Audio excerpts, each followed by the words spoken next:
بسم اللہ الرحمن الرحیم الحمد للہ رب العالمین والصلاة والسلام علی سید الانبیاء والمرسلین سیدنا و نبینا و مولانا محمد و آلہ و صحبہ اجمعین اما بعد فقد قال النبی صلی اللہ علیہ وسلم ثلاث منجیات و ثلاث مہلکات الى آخر ما قال رسول اللہ صلی اللہ علیہ وسلم۔ بزرگان محترم، بزرگوں، بھائیوں، طلبہ عزیز، گزشتہ کئی جمعہ سے ایک حدیث پاک کی تشریح کا سلسلہ چل رہا ہے، جس میں رسول اللہ صلی اللہ علیہ وسلم نے 3 عادتوں کو نجات دہندہ قرار دیا ہے اور 3 عادتوں کو ہلاکت خیز اور تباہ کن بتلایا ہے۔ نجات دینے والی 3 صفتیں: اللہ سے تقوی، اللہ کا تقوی اختیار کرنا جلوت و خلوت میں، سچ بولنا غصے میں بھی اور خوشی میں بھی، اور میانہ روی اختیار کرنا خوشحالی میں بھی تنگ دستی میں بھی۔ ان تینوں کی تشریح آپ کے سامنے آ چکی ہے۔ اس کے بعد بیان ہے اما المہلکات فہوى متبع وشح مطاع واعجاب المرء بنفسہ وهو اشدہن۔ ارشاد فرمایا کہ 3 صفتیں، 3 عادتیں، 3 خصلتیں جو ہلاک کرنے والی ہیں، تباہ و برباد کرنے والی ہیں، وہ یہ ہیں: ہوا متبع، وہ خواہشات نفسانی جن کی پیروی کی جائے، جن کا اتباع کیا جائے، وشح مطاع، مال کی وہ ناجائز محبت جس کا اتباع کیا جائے، اور اعجاب المرء بنفسہ، آدمی کا خود بھی ہونا، اپنے آپ کو سب سے بہتر سمجھنا، اپنی رائے کو سب سے برتر و بالا سمجھنا، جس کو خود بینی اور خود رائی کہتے ہیں۔ یہ 3 چیزیں ہیں جو تباہ کن ہیں۔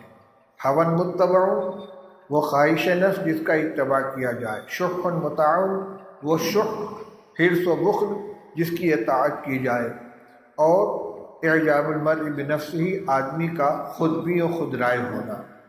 مختصر تشریح ان کی سماعت فرمائیے۔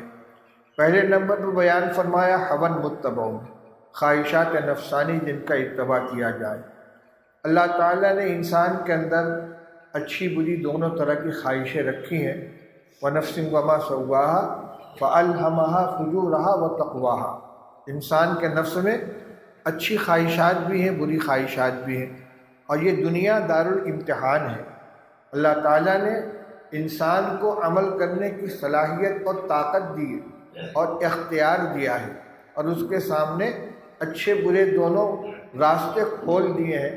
اب سعادت مندی اس میں ہے کہ نفس کی خواہش کے باوجود غلط راستے کو چھوڑ کر اچھے راستے پر چلے، نفس کی ان خواہشات کو پورا کرے جو جائز ہیں، حلال ہیں، جو انسانی ضرورت کے اندر شامل ہیں۔ جیسے کھانے کی خواہش ہے، یہ نفس کی خواہش ضرورت ہے، کھانا کھایا جائے گا۔ پیاس لگی ہے، پانی پینا ہے۔ نیند لگی ہے، سونا ہے۔ علماء نے بڑی اچھی تشریح کی ہے، فرماتے ہیں 2 چیزیں ہیں، کچھ حظوظ نفس ہیں، کچھ حقوق نفس ہیں۔ حظوظ نفس کا مطلب صرف لذت طلبی کے لیے نفس کے اندر جو خواہش پیدا ہوتی ہے اس کو حظ نفس کہا جاتا ہے، اور جو انسانی ضرورت ہے، تقاضا ہے، اور جس کی تکمیل انسانی جسم کی حفاظت کے لیے، اس کے نشو و نما کے لیے، اس کے صحت کے لیے ضروری ہے، وہ حقوق نفس ہے۔ تو شریعت نے حقوق نفس کو پورا کرنے کی بھی تاکید کی ہے۔ رسول اللہ صلی اللہ علیہ وسلم نے فرمایا ان لنفسک علیک حقا، تمہارے نفس کا بھی تمہارے اوپر حق ہے۔ فآت کل ذی حق حقہ، ہر حق والے کو اس کا حق دو۔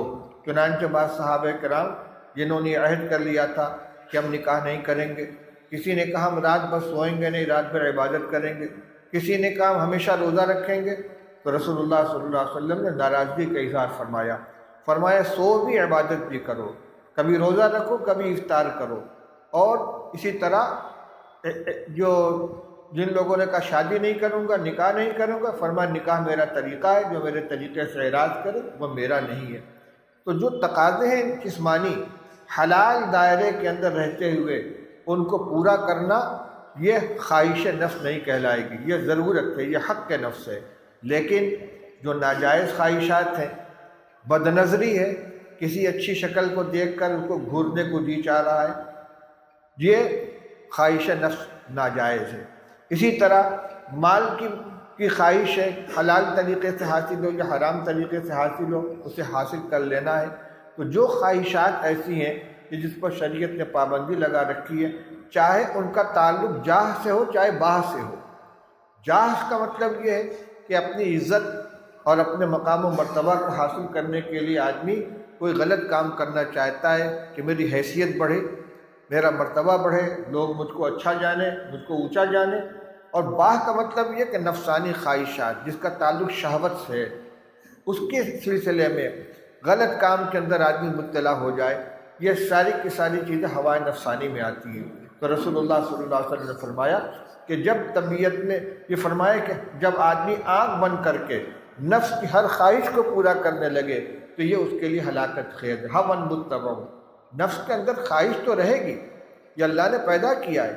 وما ابرئ نفسی ان النفس لامارۃ بالسوء، بعض مفسرین نے اس کو زلیخا کا قول قرار دیا ہے، بعد میں حضرت یوسف علیہ السلام کا قول قرار دیا ہے کہ ہم نفس کو بری نہیں کر سکتے، نفس تو برائیوں کو حکم دیتا ہے۔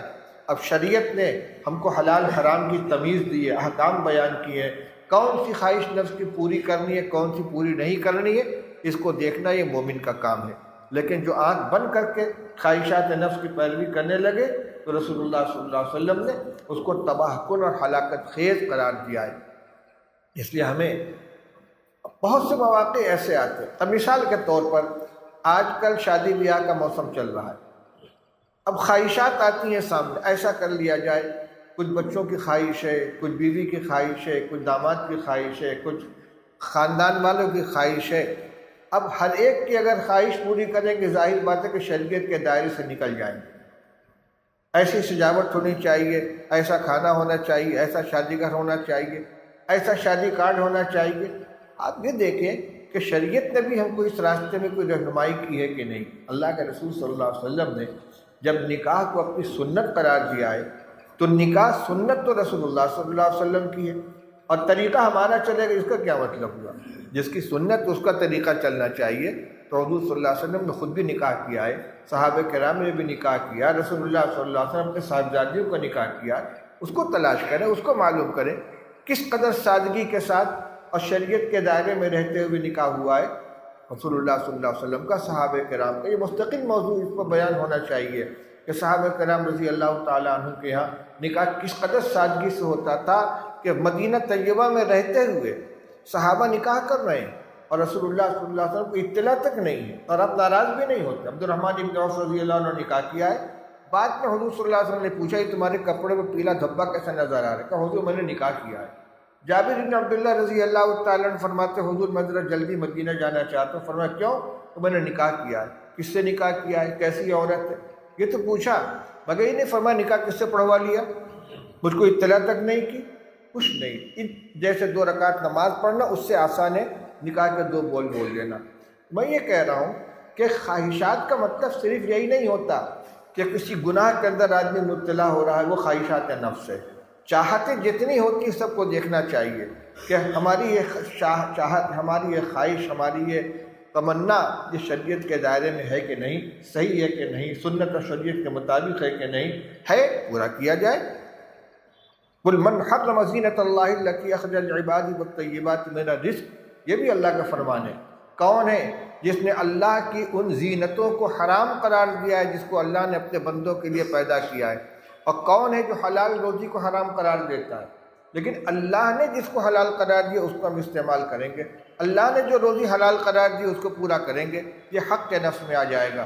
لیکن اپنی چاہت، شریعت و سنت اور حکم الہی کو نظر انداز کر کے، آنکھ بند کر کے ہر خواہش پوری کرنے لگے، اس کو رسول اللہ صلی اللہ علیہ وسلم فرماتے ہیں ہوا متبعون، یہ ہوائے نفسانی ہے جس کا اتباع کیا جا رہا ہے، یہ آدمی کو ہلاکت تک پہنچا دے گا، تباہ و برباد کر دے گا۔ سردی کا موسم ہے، رضائی میں دبکے ہوئے پڑے ہیں، اذان ہو گئی، جی نہیں چاہ رہا اٹھنے کو، چاہنا نہ چاہنا دونوں خواہش نفس میں آ جاتا ہے. کسی چیز کو چاہنا یہ بھی خواہش میں ہے، اور کوئی تقاضا شریعت کو اس کے خلاف کرنا یہ بھی تو چاہت کے اندر ہے. سردی کے موسم میں رضائی میں کمبل میں پڑے اٹھنے کو جی نہیں چاہ رہا ہے، یہ غلط چاہت ہے. اللہ کا حکم سامنے ہم کو اٹھ کر جانا ہے. اسی طریقے سے کوئی شکل سامنے آ گئی، جی چاہ رہا ہے نظر اٹھا کے گھورے دیکھے، لیکن شریعت کہتی نظر نیچے کر لو. آنکھ کو بچاؤ، بد نظری سے اپنے کو بچاؤ. کسی مجلس میں بیٹھے ہیں، کسی کا تذکرہ آج ہو گیا، غیبت ہو رہی ہے، بڑی لذت مل رہی ہے، شریعت کے حکم میں ہٹ جاؤ، یہاں سے گفتگو ختم کر دو. ہر حلال حرام جائز ناجائز کے اندر اس کو دیکھنا چاہیے کہ شریعت کس چیز کی اجازت دیتی ہے، کس سے منع کرے. جو جائز ہے اس پر عمل کرے، کوئی منع نہیں کرتا، اور جو حرام و ناجائز ہے اس سے بہرحال اپنے آپ کو بچانا چاہیے. اللہ تعالی ہم سب کو عمل کرنے کی توفیق عطا فرمائے. حدیث پاک کے 2 اجزاء انشاءاللہ آئندہ جمعہ آپ کے سامنے آئیں گے. وآخر دعوانا الحمدللہ رب العالمین.